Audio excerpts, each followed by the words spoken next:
കാലം മാറിയതോടെ ആശയവിനിമയ സംവിധാനങ്ങൾ മാറി. പണ്ടത്തെ അഞ്ചൽ പെട്ടിയും അഞ്ചലോട്ടവുമൊക്കെ പുതുതലമുറ കേട്ടിട്ട് പോലും ഉണ്ടാകാനിടയില്ല. അവർക്കായി ഒരു അഞ്ചൽ പെട്ടിയെ പരിചയപ്പെടുത്തുകയാണ് Thodupuzha Kudayathoor government higher secondary school.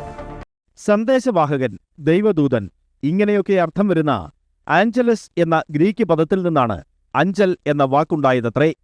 വേറിട്ട ഈ ആശയവിനിമയ സംവിധാനത്തിന് കേണൽ മൺറോയാണ് അഞ്ചൽ എന്ന് പേരിട്ടത്. നിശ്ചിത ദൂരത്തിലായി ഓട്ടക്കാർ നിന്ന് ഓടിയോടി കത്തുകൾ കൈമാറി. അവരെ അഞ്ചലോട്ടക്കാർ എന്ന് വിളിച്ചു.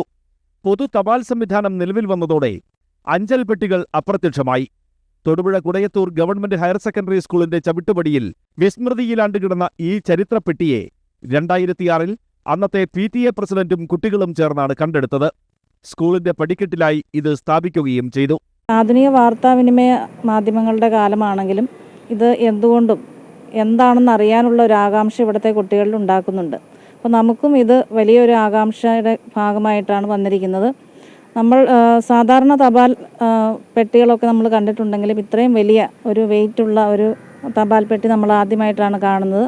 അപ്പോൾ അത് തപാൽ പെട്ടി എന്നതിലുപരി അഞ്ചൽ പെട്ടി എന്ന് തന്നെയാണ് അറിയപ്പെടുന്നത്. പൂർത്തവീണ അഞ്ചൽ പെട്ടിയിൽ കത്തിടാനോ കത്തുമായി ഓടാൻ അഞ്ചലോട്ടക്കാരനോ ഇന്നില്ല. കാലം മാറിയതോടെ വാർത്താവിനിമയ സംവിധാനങ്ങളും പുരോഗമിച്ചു. ലോകത്തിന്റെ ഏതു കോണിൽ നടക്കുന്ന സംഭവങ്ങളും അപ്പോൾ തന്നെ നമുക്കറിയാം. എങ്കിലും ഒരു കാലഘട്ടത്തിന്റെ ഏക വാർത്താവിനിമയ ഉപാധിയായിരുന്ന അഞ്ചൽ പെട്ടിയെ പുതുതലമുറയ്ക്കായി കാത്തുസൂക്ഷിക്കുകയാണ് Kudayathoor government higher secondary school. Amrita news, Idukki.